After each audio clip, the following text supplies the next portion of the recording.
Welcome back to the mission, ma'am. Thank you very much.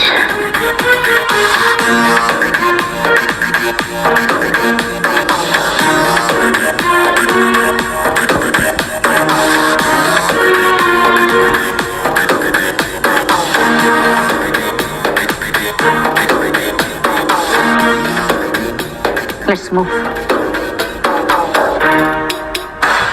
ভাগ্যিস বাবা বাড়িতে ছিল না। এত সকালে তুমি না জানিয়ে কেন আসলে? বাবা যদি জানতো কি হতো তুমি বুঝতে পারছো?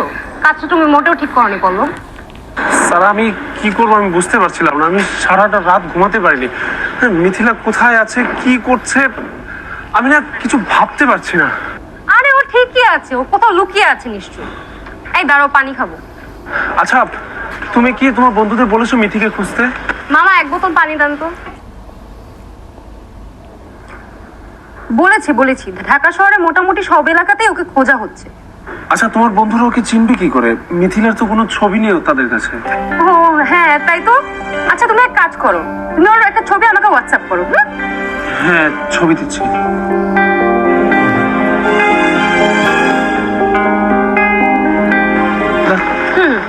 আমি সবাইকে পাঠিয়ে দিচ্ছি, ঠিক আছে?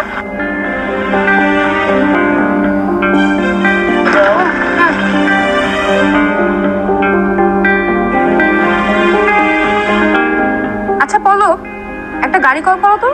তোমার এলাকার আশেপাশের থানাগুলোতে একটু খোঁজ নিয়ে দেখি। হ্যাঁ ঠিক আছে। আচ্ছা ভাইয়া, আপনি কি এই মেয়েটাকে চেনেন? কাল রাত তারপর যে গাড়ি ধাক্কা দিয়েছিল ওই গাড়িতে তুলে মেয়েটাকে হাসপাতালে নিয়ে গেছে। সবাই বলা বলি করছিল কাছে হাসপাতালে নিয়ে যাবে, ওইখানে গেলে হয়তো খোঁজ পাবেন। আপনার দেখে কি হয় মেয়েটা?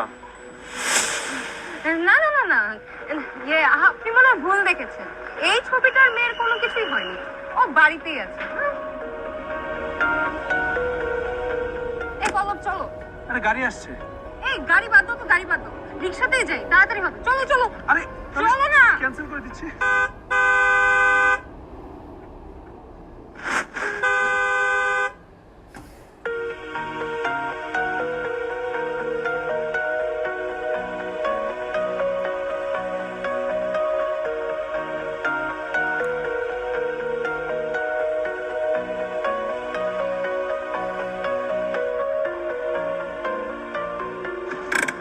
বন্ধু চলে এসেছি।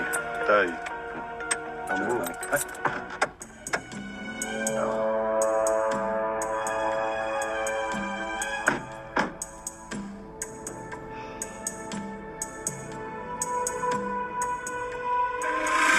অবশেষে তোমার আস্তানা দেখতে পাচ্ছি রহমান। এমন একটা জায়গায় তোমার আস্তানা আমি তো কল্পনাও করতে পারিনি।